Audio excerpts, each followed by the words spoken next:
Today on Better Book Club's bedtime reading and the books that are on my nightstand right now.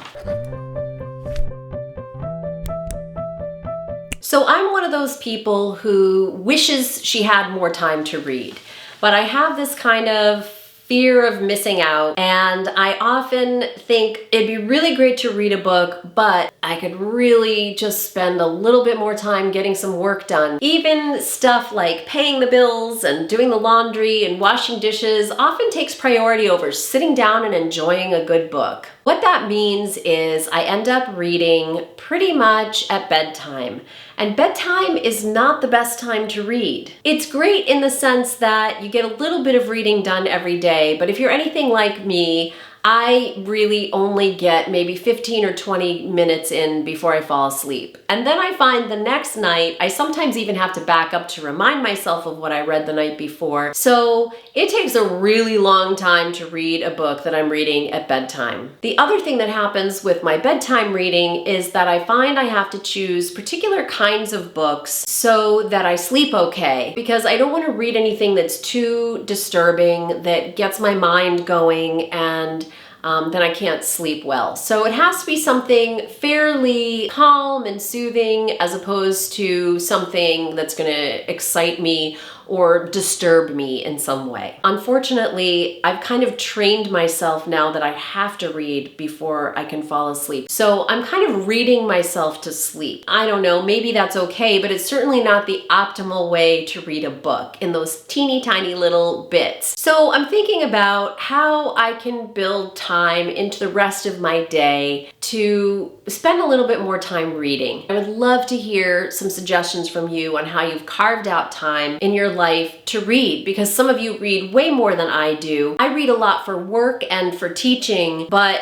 my pleasure reading, the reading that I'm just choosing for myself just because I want to, is fairly limited, unfortunately. So I would love to hear how you make time for reading. I do, however, have one kind of multi-step plan that I'm going to start trying around bedtime to see if this helps me at least read a little bit more every evening. So my idea is that I'm going to start out downstairs and read for, I don't know, half an hour when it's getting on towards bedtime. And then as I start to get sleepy, I'm gonna get up, I'm gonna get ready for bed, I'm gonna come upstairs, and then that should buy me another 15 minutes.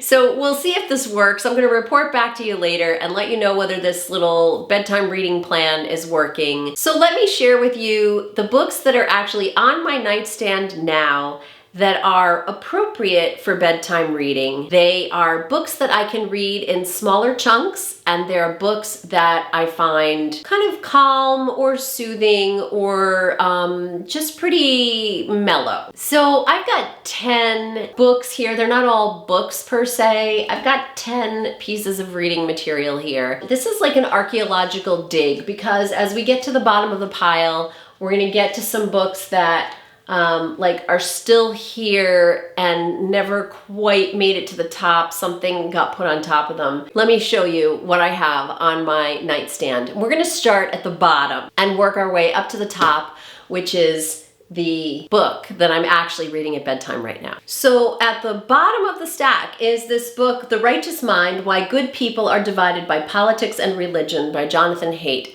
I'm still actually really interested in this book. It's a fascinating question. It's maybe even more relevant today than it was when this book first came out. I bought it in paperback several years ago, but it was copyright 2012. I guess the reason I never really got going on it was because I read an article somewhere that I felt like kind of gave me the big picture of the book in like a fairly short article, and I wasn't even sure I needed to read the book anymore. Those kinds of book reviews are really interesting, but it's also a little bit like, I don't know, I lost my motivation. So it's still in the stack because I'm still thinking about it. Then we have a book that my mom loaned to me to read. And I'm gonna say this has been sitting on my nightstand since probably 2019 because it's Elizabeth Warren's book, This Fight Is Our Fight. So I was interested in reading this before we had a Democratic nominee for the last presidential election. Honestly, this is an example of a book that's not good bedtime reading because it's just talking about so many social problems that our country faces and continues to face today.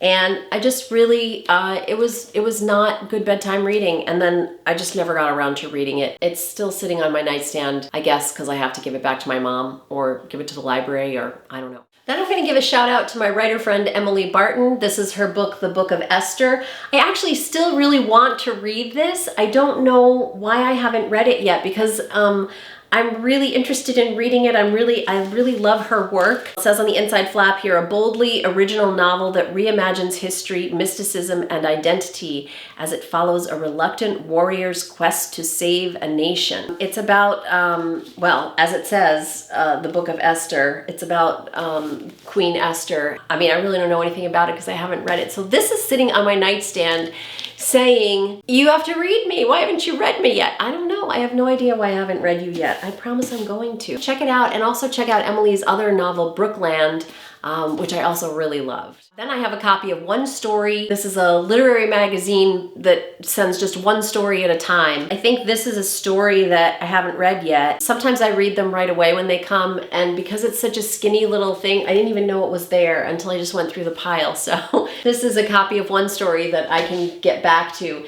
And that's great bedtime reading in the sense that it's one story and I can read it in one sitting, but then I never really know, is it going to be something that's going to keep me awake? Sixth up from the bottom is Joy Harjo's national bestseller, her poetry collection called An American Sunrise. This is a great collection. I really am enjoying it. I can't say that it's, you know, some of the poems are pretty heavy, but they're really, she's just such a great poet. So I've read more than half of this collection. I even taught a couple of these poems this summer when I was teaching summer school. This next book I picked up at a used bookstore on Cape Cod over the summer. It's called Here at Eagle Pond by Donald Hall. I really like Donald Hall's writing. He's a local writer, or was. He grew up in this area where I live, and he's writing, I think, about, well, it says, in these amicable, tender, often humorous essays, Hall tells of the joys and quiddities of life in the ancestral New Hampshire place formerly worked as a dairy farm by his grandparents. So this, when I saw it, I know I like Hall's writing, and also I thought, oh, that's excellent bedtime reading. It's just individual essays. They're pretty short, so these are going to be great bedtime reading, kind of palate cleansers between other things, maybe.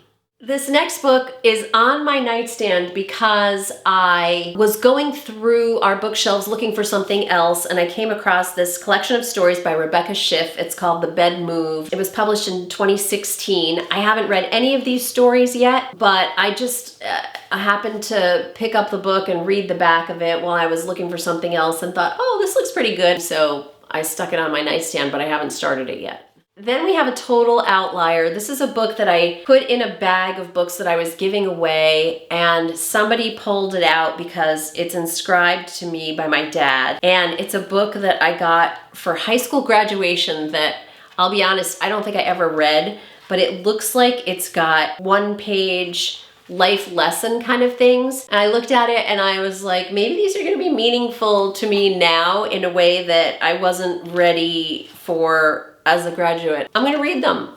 Again, great bedtime reading, but this is not a little book that I think you would be able to find anywhere. So it's just one of those gift books from the 80s, copyright 1974. But I'm thinking life lessons probably don't change that much. And finally, top of my heap of books on my nightstand is the book I'm actually reading.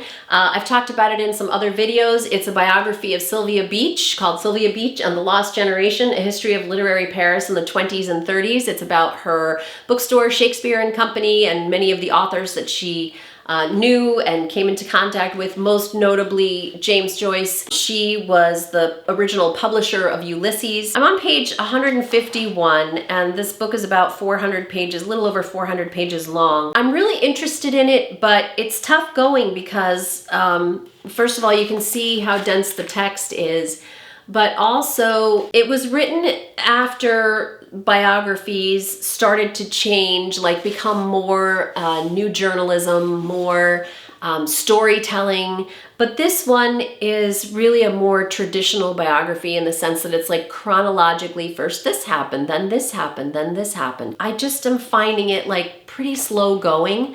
So I think I need to maybe give this more than 15 minutes a night in order to really read 400 pages of it, first of all. And second of all, in order to appreciate it a little bit more, because sometimes when you read a book in those little snippets, it just doesn't really ever get going. And I think that's what's happening with this biography. So I'm thinking maybe I need to switch this out for something that's already in the pile, or you know what happens. I grab a book from someplace else and add it to the pile. That's where there's 10 books in this pile and only one that I'm currently reading consistently. So that's a little tour of my bedside reading. I'm really gonna try to change my habits in the evening and see if I can get a little bit more personal reading in on most days. So I'll let you know how that goes. And again, I'm open to your suggestions. Please leave them in the comments below. I'd love to hear how you make time for reading. If you like what you see here, please subscribe, and I'll be back soon with another episode of Better Book Clubs.